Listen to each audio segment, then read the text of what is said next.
Excuse day everyone, we are the group 4 and we will going to present to you the 3 roles of the school heads in school-based management or SBM together with their function, knowledge, skills, and attitudes required. But first, let's define first what is SBM. SBM or School-Based Management is a decentralized management initiative by the developing power or authority in school heads, teachers, parents, and students. In addition, SBM is a strategy to improve education by transferring significant decision-making authority from BSEd or Department of Education Central Office, regional offices, division offices, to individual schools. Therefore, the success of SBM is dependent on having someone who are skilled and knowledgeable enough to lead the decision making, and these are the school heads.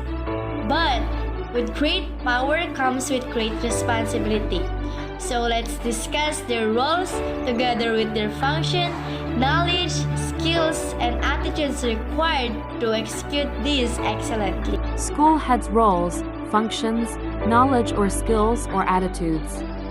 Role number 1, visionary principal, motivator, advocate, and planner. The function of that role is leads in setting the vision, mission, and goals of the school. It means that the visionary leaders or principal are the one who energize and inspire people to work towards this future goal. The school head will be the driving force behind the vision, mission, and goals.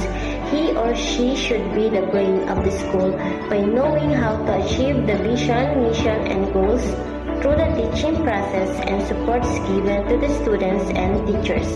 Also, a school head must determine whether the goals set are attainable and provides a support mechanism to assist students in embodying the vision and mission that will guide the entire teaching and learning process. The knowledge, skills, and attitudes that required in that role is change and future orientation.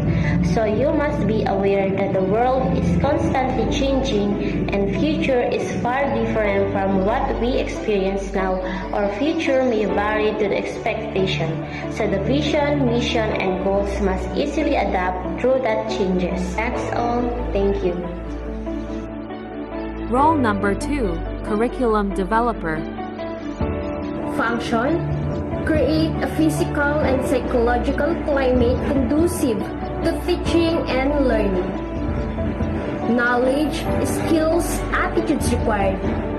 Development of collective accountability for school and student performance. According to research, curriculum developers are the ones to carry out educational research in order to develop and implement new material for students to learn and to study. With that, I believe that one of the foremost importance of the physical environment of a classroom lies in providing the utmost comfort of the students is when the students have nothing that obstruct their mobility, their accessibility to the classroom tools, and their visibility to their teachers, because they gain a better mindset to focus on their studies, and the effect of this is well evident in their performance, attentiveness, and responsiveness in the classroom. However, effective teachers look for every available opportunity to increase student learning. The classroom environment is a teaching resource that should not be ignored. Students and teachers spend the majority of their day in school classrooms, and it's your responsibility to foster an environment and atmosphere that enhance learning. Developing a classroom environment conducive to learning is a process that entails staging the physical space, getting the students to cooperate, creating a communal environment, and finally maintaining a positive classroom climate and culture. Localize and implement school curriculum. It localize and implement school curriculum to become school more meaningful and relevant. It supports policy formulation and standard setting for reform of the curriculum. It also encourages development and use of innovative instructional methods.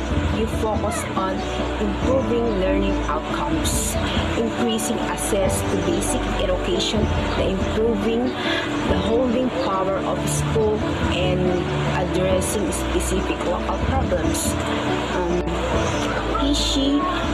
He or she will use innovative methods of teaching strategies that help every student in improving their learnings, as it encourages teachers and students to explore, research, and use all the tools and uncover something new rather. Designing of the curriculum to address both national goals, local needs, and aspirations. So for the function 3 of curriculum developer, it encourages development and use of innovative instructional methods focused on improving learning outcomes, increasing access to basic education, improving the holding power of schools, and addressing the specific local problems.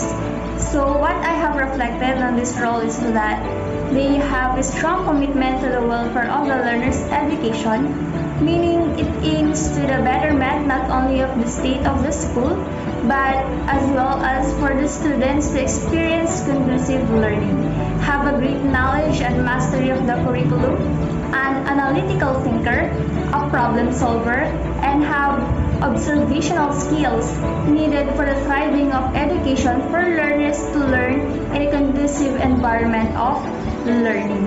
So not only that, but also exercising the transparency among the stakeholders when addressing the problems, for them to be apparent on what exactly is happening and be aware of it, as the school heads are responsible for informing them and to maintain a strong relationship with them. The third is creation of an open learning system based on several resource materials rather than on a single textbook. He required our knowledge in creation of an open learning system, so he needed to open for all materials that could be used to learn and share to learners. It is better to use as many as possible resources than focusing on one and last.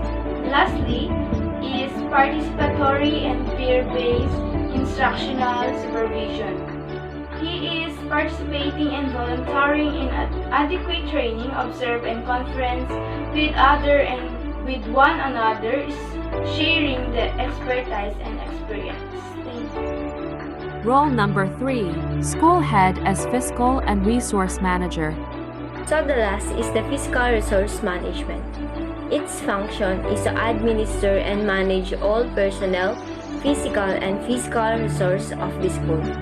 So he manages all the staff, teachers, and all employment in the school. He manages all the physical resources of the school, such as classrooms, staff, offices, library, and laboratory, to ensure that the learning establishment and materials used in learning is well set, and he manages the physical resource to advocate and fulfill its stated mission, vision, and goals. And in the knowledge, skills, and attitude required is fund management.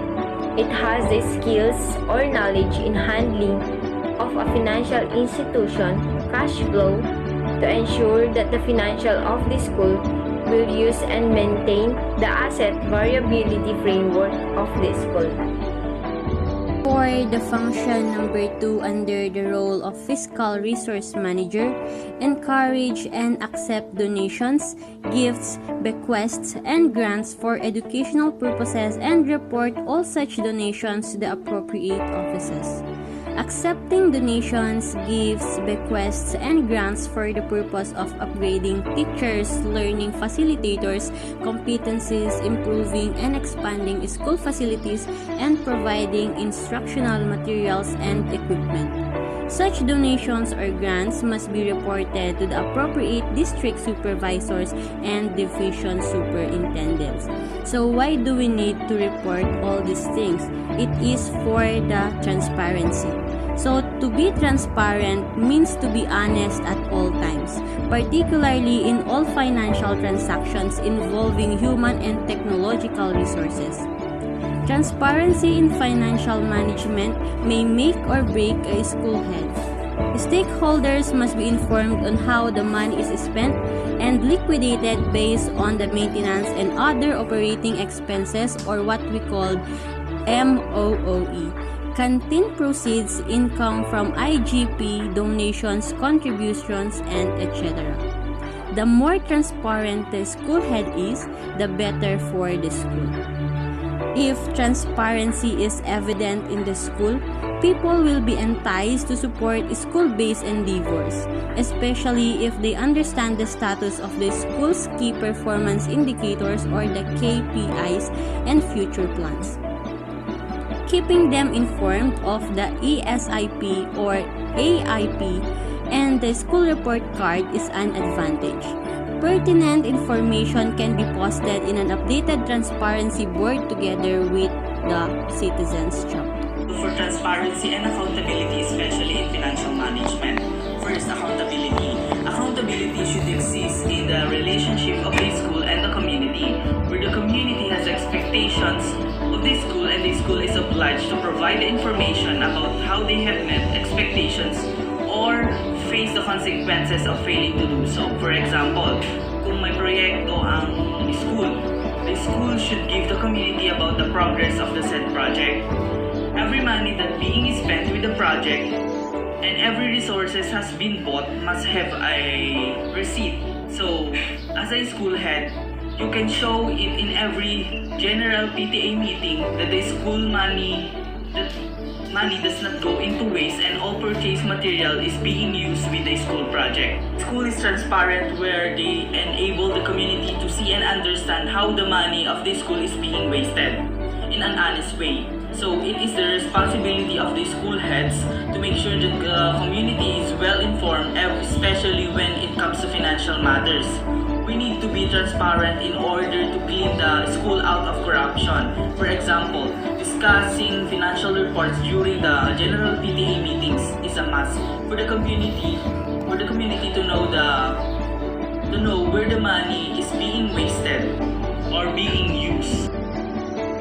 And that's conclude our presentation. But before ending this, I would like to leave a quote, and it goes this way: leadership is lifting a person's vision to high heights, the raising of a person's performance to a higher standard, the building of a personality beyond its normal limitations.